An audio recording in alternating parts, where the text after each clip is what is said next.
खुद शिक्षा मंत्री मदन दिलावर जी ने कहा कि ये जो बच्चों की डेथ हुई है उस डेथ के लिए सरकार जिम्मेदार है। आपका कोई एमएलए चला जाता, एमपी चला जाता, मिनिस्टर चला जाता, अधिकारी चले जाते, क्या फर्क पड़ रहा था? तो जो सरकार भरोसे पर खरी नहीं उतरती उसको लोगों से भी उम्मीद नहीं करनी चाहिए। स्मार्ट मीटर उनको ज्यादा पसंद है, गले में डाल दो। स्मार्ट का मतलब ये है कि ये छिजत जितनी भी होती है लाइनों में वो भी सारी पब्लिक को भुगतनी पड़ेगी। 5 से 10 करोड़ रुपए का रोज का खर्चा है हेलीकॉप्टर और हवाई जहाज का, 3.5 करोड़ रुपए में देने में सरकार की जान निकल गई। आज हमारे साथ राजस्थान की राजनीति की एक ऐसी शख्सियत मौजूद हैं जो हमेशा अपने बेबाक अंदाज के लिए लोगों के बीच चर्चा में रहते हैं।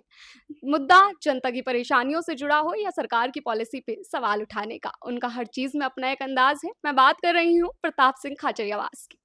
उनसे आज हम राजस्थान की राजनीति के उन मुद्दों पर बात करेंगे जो सीधा लोगों पर असर डालती हैं और यहाँ की पॉलिटिक्स पर भी। सर, कैसे हैं आप? सर, सबसे पहला सवाल कि जो अभी नरेश मीणा ने इतने दिन अनशन किया, लेकिन उनकी जो मांग थी वो सरकार की ओर से तो पूरी नहीं हुई, वो तो समाज के लोगों ने या आम लोगों ने पूरी की ना।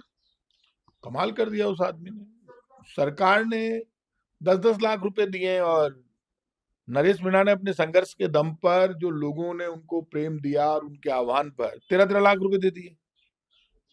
तो ये बताइए, सरकार की नाक काट दी एक नौजवान ने जो राजस्थान यूनिवर्सिटी का एक जनरल सेक्रेटरी है, 15 दिन भूखे रहा, हॉस्पिटल में एडमिट रहते हुए उनके दोस्तों ने, नौजवानों ने, उनको चाहने वाले लोगों ने इतने पैसे इकट्ठे कर दिए कि 13-13 लाख रुपए एक परिवार को दे दिए। तो कहाँ है सरकार? इसको सरकार कहते हैं क्या?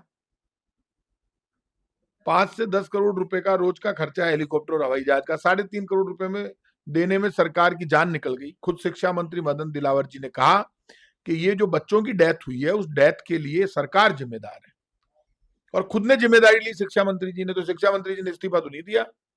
कोई बात नहीं, मुख्यमंत्री जी वहां जाते हैं हेलीकॉप्टर से, जाकर बच्चों के परिवार से मिलते, उन बच्चों की आगे की परवरिश, उनके परिवार का आगे का ध्यान रखते, उनको मकान देते, आने आगे से कोई इस तरह की घटना नहीं हो, दुर्घटना नहीं हो तो झालावाड़ में, राजस्थान में जितने स्कूल है उसको लेकर बात करते। अनशन यदि एक नौजवान कर रहा है तो इस बात को लेकर कर रहा है कि भाई छत गिर गई और बच्चों की डेथ हो गई, तो बात कर लेते उनसे। आपका कोई एमएलए चला जाता, एमपी चला जाता, मिनिस्टर चला जाता, अधिकारी चले जाते, क्या फर्क पड़ रहा था? क्या हुआ आखिर? आखिर वो हॉस्पिटल में एडमिट थे, बहुत ही ऑनेस्ट लीडर भरत सिंह जी कुंदनपुर और वहां की जो महिलाएं उन बच्चों की मां आई हुई थी, उन्होंने सबने मिलकर और उनको जूस पिला के उनका अनशन तुड़वा दिया। तो आप क्या चाहते हो? कोई अनशनकारी अनशन करे तो मर जाए लेकिन सरकार नहीं संभालेगी? ऐसा नहीं करना चाहिए, बीजेपी हो या कांग्रेस। आज सरकार हमारी नहीं, हम भी जाते थे संभालने के लिए, बीजेपी के लोग अनशन करते थे, आंदोलन करते थे, हम उनसे हमेशा बात करते थे। ऐसा कौन सा आंदोलन हुआ जहां हमने बात नहीं की? और ये तो पीछे लग गए। ऐसे नहीं करना। मैं ये मानता हूं कि राजनीति में दौर सबका आता है, वक्त भी बदलता है, बातें रह जाती है। कल जमाना बदलेगा, कल फिर हम लोग आ जाएंगे, हमारी सरकार बन जाएगी और ये विपक्ष में आ जाएंगे, फिर ये आंदोलन करेंगे। इनका तो भरोसा टूट गया, बीजेपी ने भरोसा तोड़ दिया लोगों का। तो जो सरकार भरोसे पर खरी नहीं उतरती उसको लोगों से भी उम्मीद नहीं करनी चाहिए। सर, ये जो कांग्रेस में 6 विधायकों की वापसी हुई है, इससे आपको क्या लगता है पार्टी मजबूत होगी? क्योंकि अगर देखें तो मेवाराम जैन की वापसी से बाड़मेर में तो बहुत विरोध हो रहा है। जिस तरह के पोस्टर्स वायरल हुए हैं, जिस तरह के उस पे स्लोगन्स लिखे गए हैं, उस पे आपका क्या मानना है? देखिए, पार्टी हाईकमांड का जो भी फैसला है उस फैसले को मानना हमारी जिम्मेदारी है। अब बाड़मेर में उसके क्या रिप्रिकेशंस हुए मेरी जानकारी में नहीं है, लेकिन ये फैसला मैंने नहीं लिया, ये हमारे कांग्रेस आलाकमान ने लिया है। और पार्टी का अनुशासित सिपाही होने के नाते इस मामले में मैं कुछ नहीं बोलना चाहता। लेकिन सर, हेमाराम चौधरी और हरीश चौधरी जो ये तो खुला विरोध कर रहे हैं, बिल्कुल अपनी ही पार्टी के जो फैसला है उसका विरोध कर रहे हैं वो।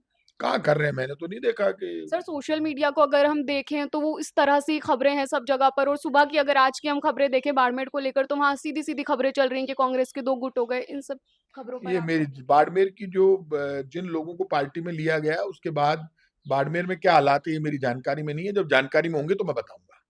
सर, पंचायत चुनाव तक जो सभी सरपंचों को प्रशासक नियुक्त किया गया, आपको क्या लगता है कि लोकतंत्र में एक सही कदम है? नहीं, सरपंच और ये जो नगर निकाय और पंचायतों के जो चुनाव रोक कर बैठी है सरकार, ये सीधे सीधे राजस्थान की जनता की पीठ में खंजर मारने के समान है।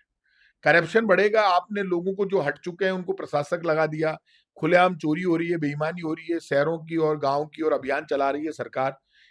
एक फायदा नहीं हो रहा। कहती है हमने जन्म मृत्यु प्रमाण पत्र बनवा दिए, हमने खड्डे भरवा दिए, हमने सीवरेज खुलवा दी।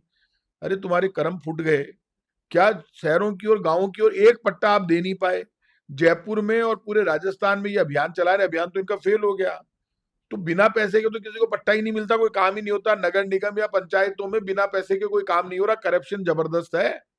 तो दोनों हाथों से लूट रहे हैं लोग, थाने में जाने से डरते हैं। अपराधी खुलेआम घूम रहे हैं, माँ बहन बेटी की चैन टूट रही है, कोई बचाने वाला नहीं है। राजस्थान में कानून व्यवस्था चौपट हो गई। आप मुझे बता दो, रोज दुर्घटना घटना आ रही है कि चैन टूट गई, किडनैप माफिया ने ये कर दिया, उसने अटैक कर दिया। वहां लोग चौथ वसूली करते हुए, कहीं पे परिवहन विभाग के लोग पकड़े जा रहे हैं, कहीं पुलिस के लोग पकड़े जा रहे हैं, रिश्वत लेते हुए पकड़े जा रहे हैं। लेकिन कोई भी आदमी ऐसा कहते हुए मिल रहा है कि आज तो मेरे घर में मौज हो गई, मेरे को फायदा हुआ है, किसी को फायदा नहीं हुआ। सर, स्मार्ट मीटर को लेकर लोगों में तो काफ़ी खासी नाराज़गी है, वो तो विरोध कर रहे हैं, इस पर आपकी क्या अपनी राय है? स्मार्ट मीटर का तो आंदोलन ही मैंने शुरू किया राजस्थान में। स्मार्ट मीटर सरकार लगा नहीं पाएगी, और ज्यादा करेगी तो अब मैंने लोगों से कह दिया कि बीजेपी के नेताओं के, बीजेपी के विधायकों के, मंत्रियों के गले में बांध दो। स्मार्ट मीटर उनको ज्यादा पसंद है, गले में डाल दो, उनको माला पहना दो स्मार्ट मीटर की। स्मार्ट मीटर नहीं लगेगा। यदि सरकार नोटिस देना चाहे नोटिस दे दे, पुलिस भेजना चाहे पुलिस भेज दे। सरकार पुलिस और नोटिस के दम पर डरा कर स्मार्ट मीटर नहीं लगा सकती, क्योंकि स्मार्ट मीटर एक घोटाला है, स्मार्ट मीटर एक धोखा है, स्मार्ट मीटर फर्जी है। स्मार्ट मीटर से बिल 2 गुना 4 गुना हो जाएंगे, ये फेल है। स्मार्ट का मतलब ये है कि ये छिजत जितनी भी होती है लाइनों में, वो भी सारी पब्लिक को भुगतनी पड़ेगी। घर बैठे बैठे ये काट देंगे। Smart meter reject. Smart meter तो ज्यादा करेगी बीजेपी, तो बीजेपी के अंत का कारण बनेगा। स्मार्ट मीटर जनता जहां भी नहीं लगने देगी, लड़ेगी, तो जनता पर कहीं जुल्म नहीं होने देंगे, हम लड़ेंगे, लेकिन स्मार्ट मीटर नहीं लगने देंगे।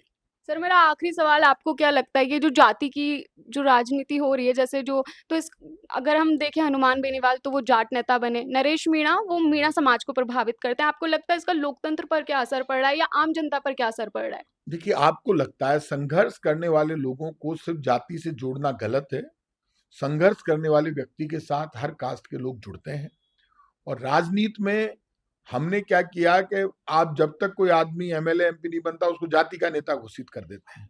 तो जाति भी पॉलिटिक्स में चलती है, लेकिन जो लोग भी संघर्ष कर रहे हैं वो सिर्फ अपनी जाति पर नहीं, वो सारे सब जातियों को लेकर ही संघर्ष करते हैं। चाहे वो कांग्रेस का लीडर हो, चाहे बीजेपी का हो, चाहे तीसरे फ्रंट का हो, संघर्ष में सब लोग शामिल होते हैं। तो संघर्ष को सिर्फ जाति से नहीं जोड़ा जा सकता। ये थे कांग्रेस से प्रताप सिंह खाचरियावास जी, जिन्होंने हर मुद्दे पर अपनी अपने ही अंदाज में राय रखी। मैं हूं शेख जूही, शुक्रिया।